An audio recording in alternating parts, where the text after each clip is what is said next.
રામા પીરની કારિયા ઠાકરની જય જય બાબા આપી દે હું છું આપણે બોલો રામા પીરની જય હાલો હાલો બેન ને બોલાવો બેન બેન પગા હા અરે આવે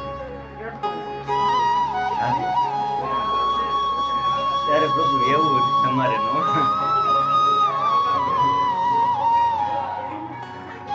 બોલો રામા પીરની જય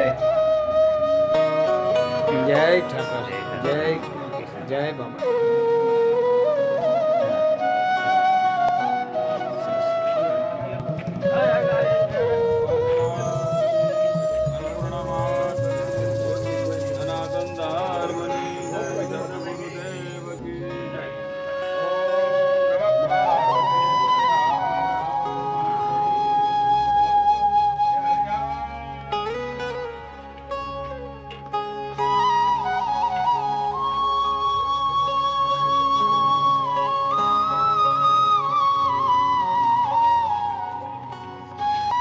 બે ઠાકોરજીની વ્યવસ્થા રાખી હા બાબા એક ઠાકોરજી મૂર્તિ એક ઠાકોરજી બાપુ દેવતા ક્યાંય જો આ કાંક આગા પાછું થયું હોય કંઈ અધૂરું થયું હોય અને પૂછ્યું એટલે બાપુ રૂબરૂ હાજર જવાબ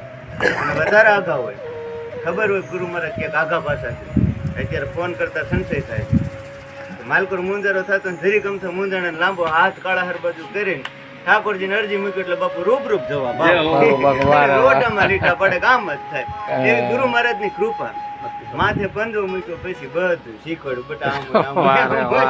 એમાં ગરમ ને રમાય ત્યાં હરેક પ્રકારનું પણ ગુરુ મહારાજે 4 પ્રકારના રામની ખરેખર ઘણી બધી વાત છે આદિપુર ક્ષેત્રમાં આમ ગણો તો ગુરુ મહારાજે 4 પ્રકારના રામની વાત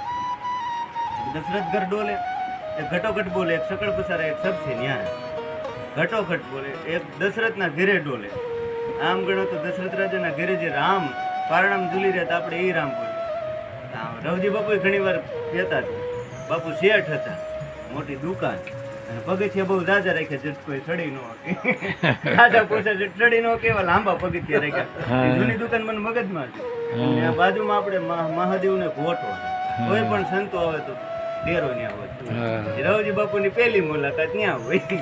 રવજી બાપુ જઈને પૂછે જય સીતારામ બાપુ બાપુ કહે છે જય સીતારામ હે બાપુ સીતારામ એટલે શું બાપુ એ મુંજાને જો ખરેખર ખબર હોય તો કે સીતા અને રામ એટલે સીતારામ થાય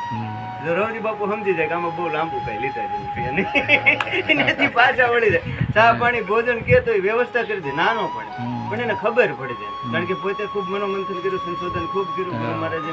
ખરેખર બાપુએ ખૂબ સંશોધન ને મનોમંથન પછી રવજી બાપુએ મનોમન વિચાર કરીને ખરેખર ખૂબ ઊંડું સંશોધન કરીને પછી કીધું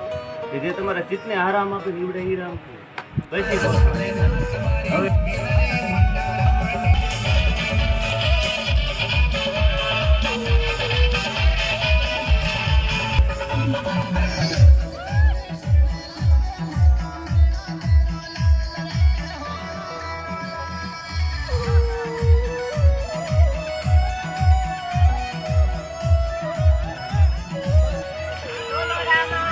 પીરની જય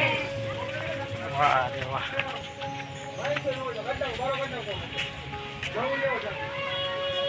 જય તહેતર મહાદેવ